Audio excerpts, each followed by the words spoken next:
O'zbekiston Respublikasi Prezidenti Shavkat Mirziyoyev yangi islohotlarni avvalambor inson qadrini yuksaltirishdan boshladi. Har qanday islohotlarning zamirida inson omili yotishini, tub ma'noda tadbirkorlik subyektlarini huquqlarini himoya qilish, xorijiy investitsiyalarni faol jalb qilish siyosati faollashdi. Jumladan O'zbekiston 2030 strategiyasiga ko'ra kelgusida O'zbekiston 2030-yilgacha yalpi ichki mahsulot hajmini 200 milliard AQSh dollariga yetkazish vazifasi qo'yilgan. Jon boshiga to'g'ri keladigan yalpi ichki mahsulot hajmini esa 2 barobarga oshirib 4000 AQSh dollariga yetkazish vazifalari ham qo'yilgan.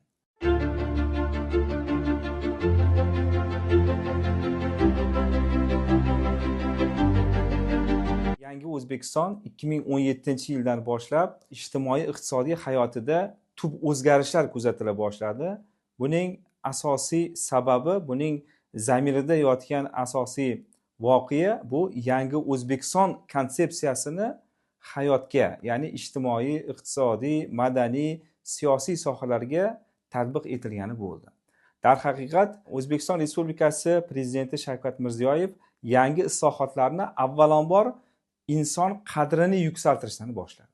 Har qanday islohotlarning zamirida inson omili yotishini va har qanday iqtisodiy, ijtimoiy o'zgarishlarning asl maqsadi inson farovonligini oshirish, xalqimiz, yurtdoshlarimizni turmush sifatini yangi darajaga chiqarish asosiy maqsad qilib qo'yildi. Va buning natijasida ayniqsa iqtisodiyotda avvalambor valyuta bozorini erkinlashtirish, valyuta islohotlari natijasida uzoq yillar muammo sifatida qolayotgan xorijiy valyutalar masalasidagi muammolardan biri bu o'sha qora bozor, ya'ni parallel valyuta bozorining mavjudligi yoki bo'lmasam o'sha plastik kartalardagi pul o'tkazmalar bilan bog'liq bo'lgan o'tkir muammolarga yechim topildi.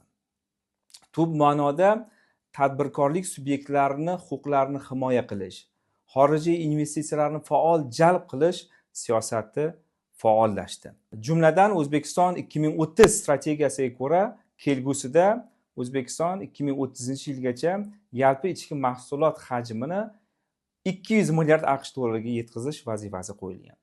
Jon boshiga to'g'ri keladigan yalpi ichki mahsulot hajmini esa 2 barobarga oshirib 4000 AQSh dollariga yetkazish vazifalari ham qo'yilgan.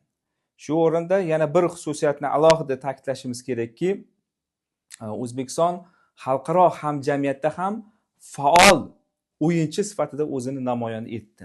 Oddiy qilib aytganda, tashqi iqtisodiy munosabatlarni mamlakatimiz eng avvalo yaqin qo'shnichilik munosabatlarini shakllantirishdan boshladi.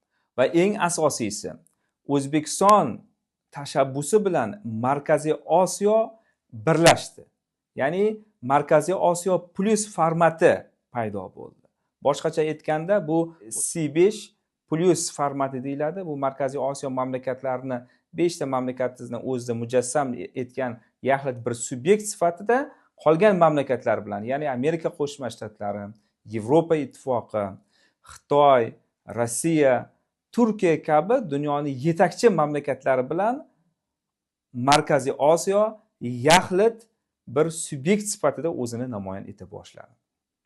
Shu nuqtai nazardan ham O'zbekiston juda ko'plab xalqaro tadbirlarga, jumladan turkiy tilli davlatlar, mustaqil davlatlar hamdo'stligi, shu bilan birga Yevropa mamlakatlari bilan hamkorlikni rivojlantirish borasida Birlashgan Millatlar Tashkilotini turli xil tadbirlari, jumladan UNESCO sammitlarini ham aynan O'zbekistonda o'tkazilganligi bu xalqaro maydonda O'zbekiston o'zining yaqqol mustahkam pozitsiyasini ko'rsatayotganligidan dalolat beradi.